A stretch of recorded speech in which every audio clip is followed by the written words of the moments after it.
بسم اللہ الرحمن الرحیم۔ السلام علیکم۔ کہانی ہب آفیشیل میں خوش آمدید۔ آج پھر دوستوں میں آپ کے لیے ایک بہت ہی اچھی اور سچی کہانی لے کر آئی ہوں۔ نئے آنے والے دوستوں سے گزارش ہے کہ وہ میرا چینل کو سبسکرائب کریں اور بیل آئیکن کو پریس کریں۔ تو چلیں بڑھتے ہیں کہانی کی جانب۔ دوپہر کا وقت شروع ہو چکا تھا۔ کالی وادی کا راستہ شروع ہو گیا تھا۔ ارد گرد گھنے درختوں کے گہرے جھنڈ تھے اور وہ بہت بڑے تھے۔ اب ماحول پر خاصی سنگی چھائی ہوئی تھی۔ جو گاڑی آگے بڑھ رہی تھی، ماحول خشک ہو رہا تھا اور اندھیرے میں بدستور اضافہ ہو رہا تھا۔ اب خاصا خشک اور پتھریلا علاقہ شروع ہو گیا تھا۔ یہاں پر زندگی ناپید تھی اور دور دور تک کسی انسانی زیرو کے اثرات نہیں تھے۔ اس علاقے یعنی جگہ کے بعد کالی وادی شروع ہوئی تھی۔ کالی وادی بظاہر تو سرسبز و شاداب وادی تھی، مگر اس وادی پر شیطانی قوتوں کے گہرے اثرات تھے۔ تبھی اس وادی کا نام کالی وادی پڑ گیا تھا اور انسانی زندگی ناپید ہو گئی تھی۔ شام کے سائے ارد گرد پھیل چکے تھے۔ وقت بڑی تیزی سے گزرتا جا رہا تھا۔ کالی وادی کی سرسبز و شاداب علاقہ اب قریب آنے لگا تھا اور گاڑی اب نشیبی علاقوں سے نکل گئی تھی اور خرم نے گاڑی کی رفتار بھی دھیمی کر دی تھی تاکہ حادثے سے بچا جا سکے۔ خرم، کالی وادی کے شروع کا علاقہ یہاں سے دکھائی دینے لگا ہے۔ ہاں نرمین، کیوں، کیا آثار دیکھ کر گھبرانے لگی ہو؟ نہیں، اب میں بالکل بھی گھبرانے والی نہیں ہوں۔ میں چاہتی ہوں کہ جس طرح ہارر سٹوریز اور ہیروئن بے خوف نڈر ہوں، اس طرح میں بھی نڈر اور بے خوف بننا چاہتی ہوں۔ ہاں نرمین، وہ تو بن گئی ہیں۔ جب انسان دل سے فیصلہ کرتا ہے، تب خدا بھی اس کا فیصلہ بہت جلد قبول کرتا ہے۔ اب خطرناک پہاڑی علاقہ شروع ہو چکا ہے اور بار بار گاڑی کو موڑنا پڑتا تھا، جبکہ گاڑی سڑک نما ڈھلوانی راستے پر چل رہی تھی۔ نرمین کے چہرے پر سکون ہی سکون تھا۔ جو خوف اس کے دل میں بیٹھ چکا تھا، اب وہ خوف نہیں رہا تھا۔ ایسا لگتا تھا کہ بس کچھ بھی نہیں ہوا ہو اور وہ دونوں کسی خوفناک وادی کی بجائے کسی پرسکون مکان کی طرف جا رہے ہوں۔ اب شام کے سائے گہرے ہو چکے تھے اور وہ دونوں کالی وادی میں داخل ہو چکے تھے۔ سڑک بالکل سنسان تھی۔ دور دور تک کوئی گاڑی سڑک پر نظر نہیں آ رہی تھی۔ اب وہ لوگ ہوٹل کے قریب پہنچ چکے تھے۔ ہوٹل اندھیرے میں ڈوبا ہوا تھا اور بھوت بنگلہ نظر آ رہا تھا۔ اس وادی پر ایسی وحشت چھائی ہوئی تھی کہ ہر چیز سیاہ نظر آ رہی تھی۔ دیکھو، اس منحوس نے کس قدر جلد اس خوبصورت وادی پر اپنا اثر ظاہر کرنا شروع کر دیا ہے کہ ہر چیز اس کے زیر اثر آ گئی ہے۔ ہاں یہ تو ہے، مگر خیر، ہمیں کل صبح تک دیکھنا ہوگا۔ اب خرم نے گاڑی کا رخ ہوٹل کی طرف موڑ دیا۔ ہوٹل اتنا بھیانک نظر آ رہا تھا کہ گویا کوئی پراسرار شے ہو یا کسی دیو کا گھر ہو۔ خرم، ہوٹل جو قریب آ رہا ہے، ایسا لگ رہا ہے کہ گویا ہم کسی جادو میں دھنسے جا رہے ہیں۔ ہاں نرمین، مگر گھبرانے کی کوئی ضرورت نہیں ہے۔ ہاں تم ٹھیک کہہ رہے ہو۔ دونوں نے ہوٹل کی پارکنگ ایریا کی طرف گاڑی بڑھائی۔ وہاں دونوں بہت ہی حیران ہوئے۔ ہوٹل کا مین گیٹ کے باہر بہت ہی وزنی تالا لگا ہوا تھا۔ خرم، ہوٹل کا بیرونی گیٹ تو بند ہے، اب کیا ہوگا؟ ہاں نرمین، ایسا لگ رہا ہے کہ اس منحوس کے ڈر سے سب لوگ بھاگ گئے ہیں۔ ہمیں کچھ نہ کچھ تو کرنا ہوگا، ورنہ اس گاڑی میں بیٹھ کر رات بسر کرنی ہوگی جو کہ کسی خطرے سے خالی نہیں ہے۔ ہاں خرم، یہ تو ٹھیک آپ کہہ رہے ہیں، میں گاڑی میں بیٹھتی ہوں، آپ کوئی راستہ ڈھونڈو۔ نرمین، کیوں نہ ہم یہ تالا توڑ ڈالیں، یا پھر ہمیں اس جالی دار گیٹ کے اوپر سے چڑھنا ہوگا۔ یہ اتنا بڑا نہیں ہے، آسانی سے عام انسان بھی اس گیٹ کو عبور کر سکتا ہے۔ ہاں، تمہاری یہ دوسری تجویز نہایت ہی آسان ہے، کیونکہ تالا توڑنا بہت ہی مشکل کام ہے اور یہ ہم سے نہیں ہو سکے گا۔ دونوں گاڑی سے اتر گئے۔ پوری وادی میں گہرا اندھیرا چھایا ہوا تھا اور ٹھنڈی ہوائیں چل رہی تھی۔ ٹھنڈ سے نرمین سمٹ کر رہ گئی۔ خرم نے جلدی سے اپنا کوٹ اٹھا کر نرمین کے کندھے پر ڈال دیا۔ نرمین نے موسم کے مناسبت سے جوگر پہن رکھے تھے اور خاصی گرم شال بھی اوڑھی ہوئی تھی۔ پھر دونوں نے اپنے منصوبے کے مطابق دونوں جالی دار گیٹ کے اوپر سے چڑھنے لگے اور کچھ ہی دیر میں دونوں ہوٹل کی بالکنی میں تھے۔ آگے ایک بہت بڑا لان تھا جس میں بے شمار پودے تھے۔ اس کے بعد شیشوں کا ایک بڑا گیٹ تھا جو غالباً لاک تھا۔ یہ گیٹ کھولنا ضروری تھا، ورنہ ہوٹل میں داخل نہیں ہو سکتا تھا۔ باہر سے ہواؤں میں اب خاصی تیزی آ گئی تھی اور یوں لگ رہا تھا جیسے کوئی انجانا طوفان آنے لگا ہو۔ اچانک زور زور سے سائیں سائیں کی آواز آنے لگی اور پھر ان آوازوں نے زور کا طوفان لا دیا۔ طوفان اتنا تیز تھا کہ درختوں کی شاخیں آپس میں گتھم گتھا ہو گئی اور پھر طوفان کی شدت میں اضافہ ہوتا گیا۔ خرم، جلدی کرو، دروازہ کھول دو ورنہ ہم اس طوفان کی زد میں آ جائیں گے۔ خرم نے بلیک شیشے کے بنے دروازے پر زور سے مکہ مار دیا۔ جسے دیکھ کر نرمین حیران رہ گئی۔ دروازہ چناک کی آواز سے ٹوٹ گیا۔ خرم کا ہاتھ بھی زخمی ہو چکا تھا۔ نرمین جلدی سے اپنا دوپٹہ خرم کے ہاتھوں کے ارد گرد لپیٹنے لگی اور پھر دونوں ہوٹل کی راہداری میں داخل ہو گئے۔ اچانک طوفان نے زور پکڑ لیا اور پھر اتنا تیز ہو گیا کہ کئی درخت جڑوں سے اکھڑ گئے۔ نرمین اور خرم جلدی سے ایک ایک کمرے میں چلے گئے اور دروازہ بند کر لیا۔ تیز طوفانی ہوائیں ہوٹل میں چکرا رہی تھی اور ایسا لگ رہا تھا کہ جیسے کچھ لمحوں میں ہوٹل کو اڑا کر لے جائے گا، مگر دونوں کے چہروں پر کسی بھی قسم کا کوئی خوف نہ تھا۔ خرم، یہ ہوٹل کا عملہ کہاں غائب ہو گیا ہے؟ نرمین، مجھے تو کچھ بھی سمجھ نہیں آ رہی کہ یہ لوگ یہاں سے کہاں گئے ہیں۔ ہو سکتا ہے کہ ان کو کوئی خطرہ محسوس ہوا ہو یا پھر وقت نے انہیں جانے پر مجبور کر دیا ہو۔ بس آج کی رات خیریت سے گزر جائے، پھر کل دیکھیں گے۔ خرم نے نرمین کی طرف دیکھتے ہوئے کہا، وہ تو ٹھیک ہے، مگر کہیں وہ منحوس یہاں نہ پہنچ جائیں۔ منحوس کی طرف سے تم نے جو وعدہ کیا ہے، اب ہم بالکل بھی پریشان نہیں ہوں گے، بلکہ ہم تو خود اس کالی وادی میں آ گئے ہیں۔ باتوں میں وہ سو گئے۔ صبح سویرے نرمین اٹھ گئی۔ اس نے خرم کو بھی جگایا۔ خرم رات کو دیر سے سویا تھا، اس لیے ابھی تک بستر پر پڑا ہوا تھا، جبکہ نرمین اسے اٹھانے کی کوشش کر رہی تھی۔ کچھ دیر کے بعد خرم بھی اٹھ گیا اور اس نے گھڑی کی طرف دیکھا۔ صبح کے 5 بج رہے تھے اور پھر اس نے منہ دوسری طرف کیا اور پھر فریش ہو گیا، اور پھر دونوں نے اسی جگہ جانے کا فیصلہ کیا جس جگہ ان کی زندگی ایک بھیانک عفریت کے چکر میں پھنس کر رہ گئی تھی۔ تیار ہونے کے بعد دونوں ہوٹل سے باہر نکلے۔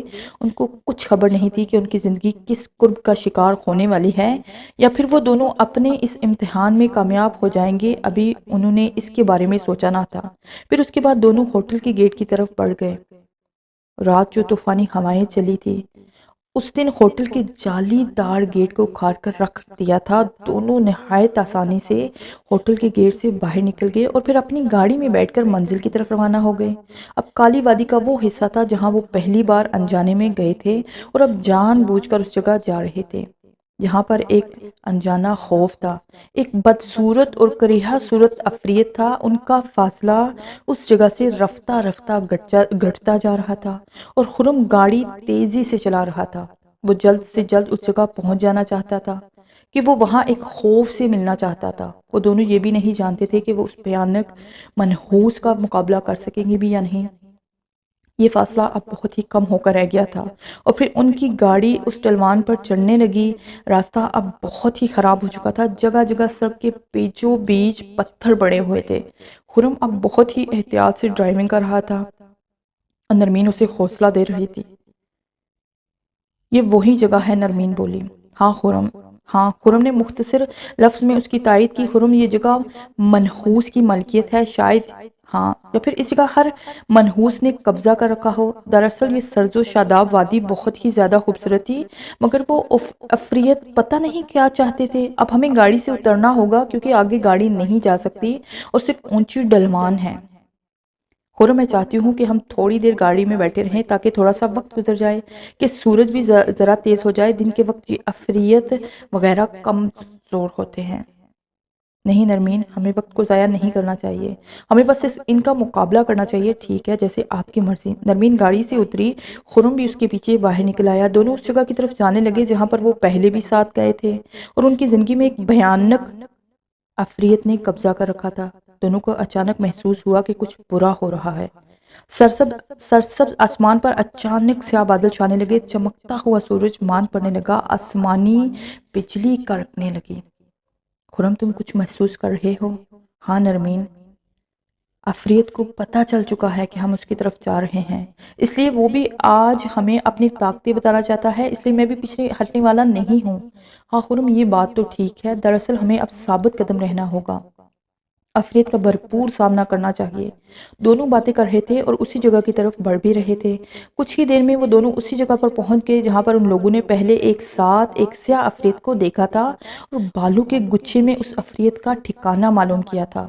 خرم دیکھو، ہر طرف کالی تاریکی چھا چکی ہے اور رفتہ رفتہ وادی کالی ہونے لگی ہے۔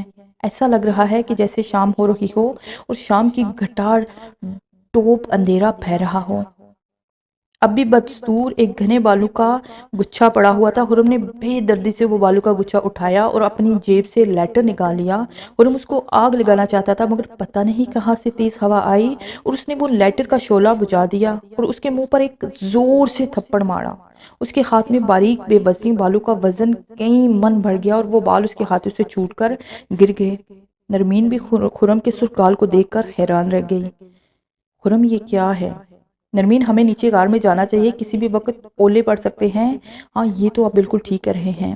وہ دونوں نے اس بالوں کو جس جگہ سے ہٹایا تھا اس جگہ نیچے ایک سرنگ تھا اور وہ دونوں اس سرنگ میں داخل ہو گئے۔ اس سرنگ میں داخل ہوتے ہی وہ بالوں کا گچھا خود بخود سرنگ کے اوپر آ گیا اور سرنگ کے نیچے سیڑھیاں تھی جو آگے راہداری تک جاتی تھی۔ وہ دونوں بغیر کسی پرواہ کے آگے بڑھے۔ یہاں پر گہرا سکوت تھا اور بالکل اندھیرا تھا۔ خرم اب کیا کریں؟ میں ٹارچ روشن کرتا ہوں۔ اچانک اندھیرے میں نرمین چیخنے لگی۔ خرم نے جو ہی ٹارچ روشن کی اور نرمین کی طرف کی تو نرمین کے جسم کے ارد گرد بال لپٹ رہے تھے۔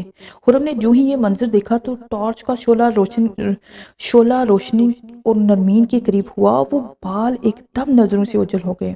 خرم نے نرمین کو دیکھا، وہ تھر تھر کانپ رہی تھی۔ نرمین مت گھبراؤ، ہمیں اس عفریت کی ایک کمزوری معلوم پڑ چکی ہے، وہ آگ کو پسند نہیں کرتی ہے۔